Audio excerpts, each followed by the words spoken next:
Hello बच्चों, MP teachers guild में आपका स्वागत है। आज हम राष्ट्रीय मेंस, नेस और ओलंपियाड का अभ्यास प्रश्न पत्र कक्षा 8 का सप्ताह 10 करने जा रहे हैं। बच्चों, अभी तक आपने चैनल को सब्सक्राइब नहीं किया है तो सब्सक्राइब कीजिए ताकि आने वाले सभी वीडियो का नोटिफिकेशन आपको मिलता रहे। चलिए स्टार्ट करते हैं। क्वेश्चन नंबर 1,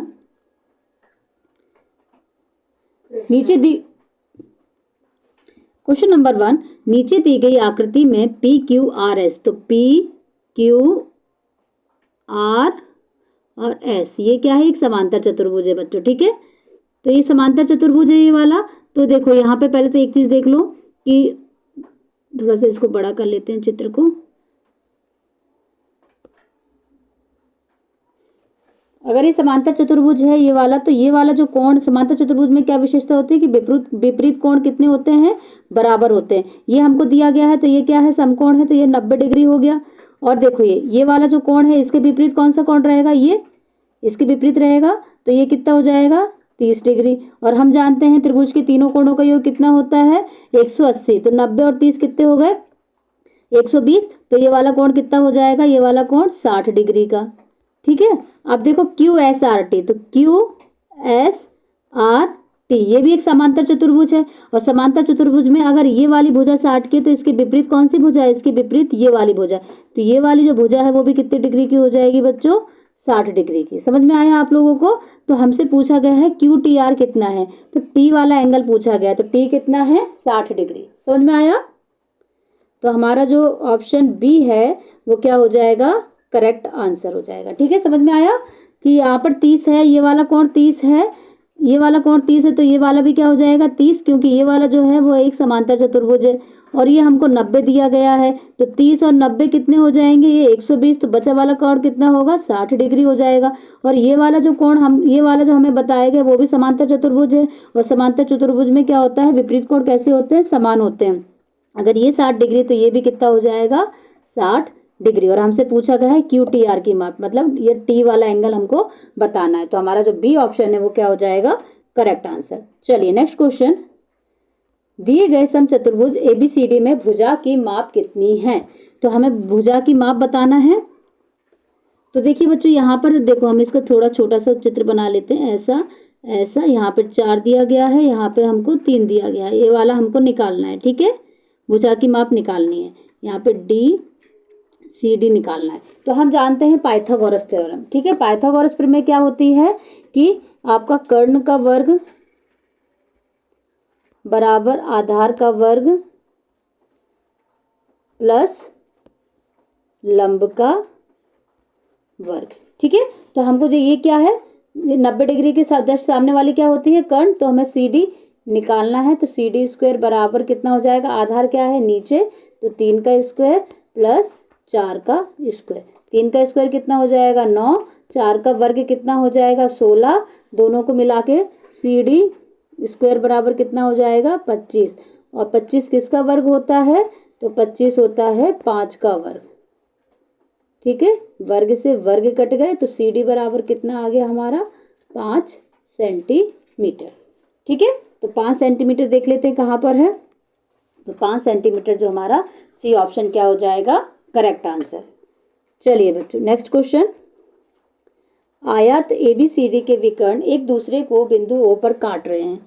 तो ए ओ बराबर कितना है? 2x + 4। और ओ डी बराबर, तो ये और ये विकर्ण एक दूसरे को बिंदु ए पे काट रहे हैं, तो मतलब ये वाला जो विकर्ण और ये वाला विकर्ण क्या होंगे? आपस में समान होंगे। ठीक है, तो 3x + 1 बराबर कितना हो जाएगा? 2x + 4। तो 3x ये प्लस का है, उधर जाएगा तो माइनस का हो जाएगा 2x। यहाँ पे 4 लिखा तो 4, ये प्लस का है, इधर आएगा तो माइनस का। 3x में से 2x गए तो कितना बचेगा? x। और 4 में से 1 गया तो कितना आएगा? 3। तो x का मान कितना है? 3 निकल के आएगा। ठीक है, तो जो हमारा बी ऑप्शन है वो क्या हो जाएगा बच्चों? Correct answer. चलिए नेक्स्ट क्वेश्चन, किसी समांतर चतुर्भुज के आसन कोणों का अनुपात इतना है, इस समांतर चतुर्भुज के सभी कोणों की माप कितनी होगी? तो मैंने आपको बताया था चतुर्भुज के आसन कोणों का जो योग होता है वो कितना होता है? 180 डिग्री। तो हमने माना कि कोण क्या है? x है। तो देखो दोनों कोणों का योग, तो 3x + 2x बराबर कितना हो जाएगा? 180 डिग्री। 3x मतलब 3 अनुपात में और 2 अनुपात में है ना, तो 3 और 2 कितने हो जाएंगे, 5x बराबर 180 डिग्री। तो x बराबर कितना हो जाएगा, 180 डिग्री भाग में 5। और जब भाग देंगे तो कितना आएगा, 5 तिया 15, 3 हासिल तो 30 हो जाएगा, 5 अंक 30। तो मतलब कि x बराबर कितना आ गया बच्चों, 36 डिग्री। ठीक है, तो हमें किसका मान निकालना है, 3, तो 3x का मान निकालना है और कितना, 2x का मान निकालना है। तो 3 गुणा 36 और 2 गुणा 36। ठीक है, तो 3 गुणा 36 कितना हो जाएगा, 108 डिग्री और 2 गुणा 36 कितना हो जाएगा, 72 डिग्री। तो जो हमारा जो सी ऑप्शन है वो क्या हो जाएगा, करेक्ट आंसर। ठीक है, इनका गुणा करेंगे तो कितना आएगा, 108 और इनका गुणा करेंगे तो कितना आएगा, 72 डिग्री। तो हमारा जो सी ऑप्शन है वो क्या हो जाएगा, करेक्ट आंसर। चलिए नेक्स्ट क्वेश्चन। दिए गए समांतर चतुर्भुज PQRS में कोण SRQ, तो R वाला हमको कितना दिया गया है, 120 तथा QP को बिंदु T तक बढ़ाया गया है, तो S वाला हमको कितना दिया गया है, 50 डिग्री। तो PTS की माप हमें T वाला क्या करना है, बताना है। तो बच्चों देखो, पहले तो हमको बोला गया है कि PQRS क्या है, एक समांतर चतुर्भुज है। समांतर चतुर्भुज है तो यहाँ पे 120 है, तो ये भी कितना होगा आपका, 120 डिग्री। ठीक है, और 120 अगर ये है तो एक ही कोण पे इन दोनों का योग कितना होता है, रैखिक योग में हो गए एक ही कोण पे। तो अगर ये 120 है, इन दोनों का योग 180 होता है। अगर ये 120 है तो यहाँ पे कितना होगा, 60 डिग्री। तो हमें ये वाला निकालना है। तो हम जानते हैं त्रिभुज के तीनों कोणों का योग कितना होता है, 180 डिग्री प्लस एंगल टी। ठीक है, PTS हो गया, टी एंगल हमको निकालना। ये समझ में आया ना, 60 कैसे आया। ये रैखिक योग में क्या होता है, एक ही कोण पर, एक ही लाइन पर जब दो एंगल बने रहते हैं, दो कोण बने रहते हैं, उन्हें हम क्या कहते हैं, रैखिक योग। और इन दोनों का योग कितना होना चाहिए, 180 डिग्री। तो 120 में हम क्या जोड़ें कि 180 हो जाए, तो हम 60 जोड़ देंगे तो क्या हो जाएगा, 180 डिग्री। ठीक है, तो हम इसको निकालते हैं तीन, तो हम ये त्रिभुज हो गया, त्रिभुज के तीनों कोणों का योग कितना होता है, 180 डिग्री। तो देखो 50 और 60 कितने हो जाएंगे, 110 प्लस एंगल टी बराबर कितना हो गया, 180 डिग्री। तो एंगल टी बराबर कितना हो जाएगा, 180। ये प्लस का है, इधर आएगा तो माइनस का, और जब घटाएंगे तो हमारा एंगल PTS, जो बीच में जो लिखा रहता है वही एंगल हमको कोण निकालना रहता है। तो कितना हो जाएगा वो, 70 डिग्री। तो हमारा जो बी ऑप्शन है वो क्या हो जाएगा बच्चों, करेक्ट आंसर हो जाएगा। ठीक है, चलिए नेक्स्ट क्वेश्चन। नीचे दी गई आकृति रिस्क और क्लू दोनों समांतर चतुर्भुज हैं, तो x का मान कितना होगा। तो यहाँ पे देखिए RISK कहाँ पर है, देखिए तो पहले RISK, ये क्या है, समांतर चतुर्भुज है। और समांतर चतुर्भुज में बच्चों क्या होता है कि विपरीत कोण कैसे होते हैं, बराबर। अगर ये 110 है तो ये भी कितना होगा, 110। ठीक है, और एक कौन सा है, CL, देखो CLU और E। ठीक है, ये वाला कोण, तो ये देखो ये 70 डिग्री, तो ये वाला भी कितना होगा, 70 डिग्री होगा, क्योंकि विपरीत कोण कैसे होते हैं, बराबर होते हैं। और हमको क्या निकालना है, x का मान निकालना है। ठीक है, तो देखिए अभी अगर ये 110 है तो एक ही लाइन, ये वाला देखो, ये वाला निकालेंगे तो इन दोनों का योग कितना होना चाहिए, तो इन दोनों का जो बेटा यहाँ 110 है, ये ऐसा बनाइए चित्र, तो देखो ध्यान से, ये 110 है, तो ये वाला इन दोनों, ये एक ही लाइन पे दो, इन्हें क्या कहेंगे, आसन्न कोण कहेंगे। और आसन्न कोण का योग कितना होता है, 180। तो 110 ये है, तो ये वाला कितना हो जाएगा, 70 डिग्री हो जाएगा। मतलब जो S है, जो S है वो कितना है, एंगल S है वो कितना हो जाएगा, 70 डिग्री। ठीक है, और E वाला हमने देखा था अभी, E वाला इसके विपरीत है, तो एंगल E बराबर कितना हो जाएगा, इसके विपरीत ये वाला तो है, ये वाला, तो इसके विपरीत एंगल A बराबर भी कितना हो जाएगा, 70 डिग्री। ठीक है, अब हमको निकालना है ये वाला, ये ऐसा दिया है ना चित्र, तो ये वाला निकालना, ये दिया है x, ये है 70 और ये भी कितना है, 70। तो त्रिभुज के, इसमें त्रिभुज का नियम लगेगा, त्रिभुज के तीनों कोणों का योग कितना हो जाएगा, 180। तो मतलब कि 70 प्लस 70 प्लस x बराबर कितना, 180 डिग्री। 70 और 70 कितने होते हैं, 140 प्लस x बराबर कितना, 180 डिग्री। तो x बराबर कितना हो जाएगा, 180, ये प्लस का है, इधर आएगा तो माइनस का, और तो फिर कितना बचेगा, अगर घटाएंगे तो 40 डिग्री। तो हमारा 40 डिग्री कौन सा ऑप्शन हो जाएगा? तो ऑप्शन जो डी है बच्चों वो हमारा करेक्ट आंसर हो जाएगा। चलिए नेक्स्ट क्वेश्चन। आयशा और नेहा एक ही कक्षा में पढ़ती है।